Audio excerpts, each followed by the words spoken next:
আচ্ছা, তোমরা কি জানো কিভাবে ভেসলিন লাগাতে হয়?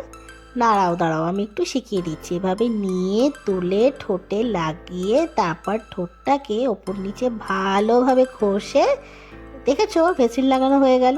ব্যাপারটা কি কিউট না? দেখো, বেবিটা আমাকে শিখিয়ে দিল। এরপর আমি দেখি, আরে আরে আরে, এখানে কি হচ্ছেটা কি দেখি, একটু দেখি, এত ভিড় কিসের? আচ্ছা, তত্ত্ব দেওয়া হয়েছে, তাই তত্ত্ব সাজানো চলছে, তাই এত ভিড়। বাবা, আমি ভাবলাম কি না কি। সেদিন আমার ছিল একটা রিসেপশনের ইনভিটেশন। তা আমরা চলে গেলাম সন্ধ্যা সন্ধ্যায়, আমি মা বাবা সবাই গেছিলাম।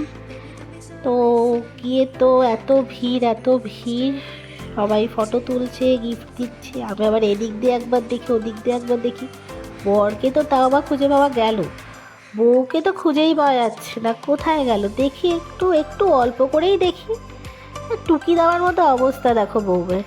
তো ওখানে সময় নষ্ট না করে আমি চলে গেলাম একটু স্টার্টারের উদ্দেশ্যে।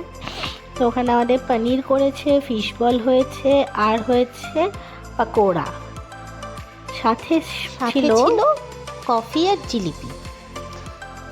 দাদা, পাবো তো নাকি?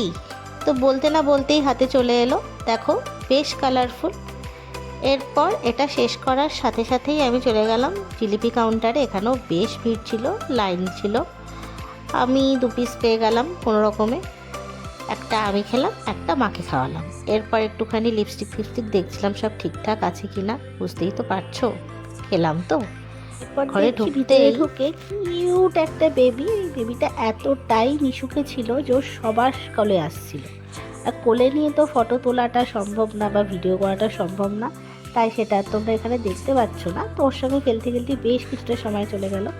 এরপর আমি আবার সেকেন্ড অ্যাটেম্প নিলাম, যদি কোনো রকমভাবে ফটো তোলা যায় বউয়ের সঙ্গে। অনেকক্ষণ চেষ্টা করার পরে ফাইনালি আমি কিন্তু ফটো তুলতে পেরেছি বলতে হবে।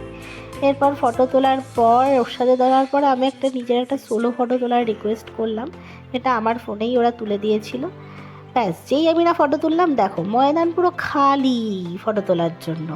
মানে বউও নেই আর ময়দানও খালি, আর বর এদিক থেকে ওদিক দৌড়ে বেড়াচ্ছে ম্যানেজমেন্ট দেখার জন্য।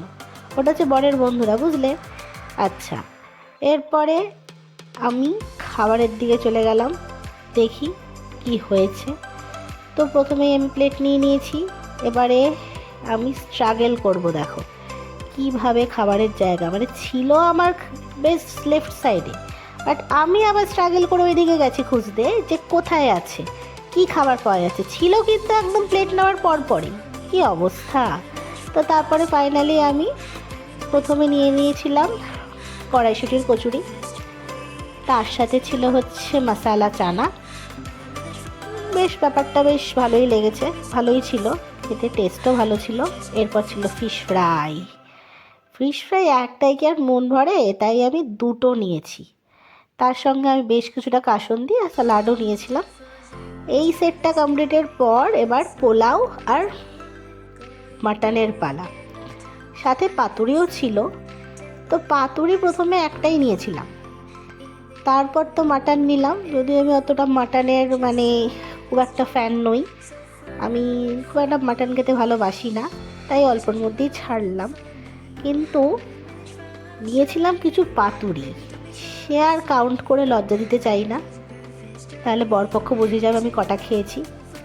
তো পাতুরি আমি বেশ কয়েকটাই খেয়েছি, 3-4টে তো খেয়েছি মনে হয়।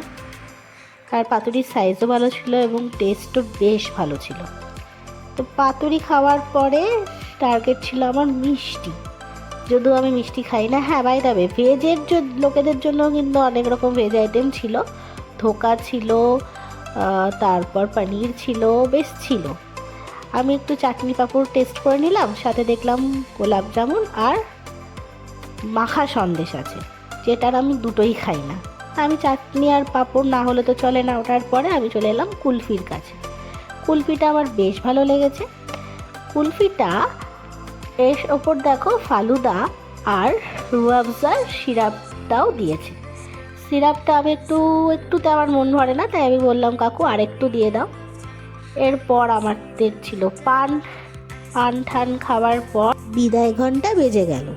আর ভিডিওগুলো ভালো লেগে থাকলে লাইক, শেয়ার আর সাবস্ক্রাইব করো, নইলে কেমনে বুঝবো যে তোমাদের কেমন লাগছে আমার ভিডিওগুলো।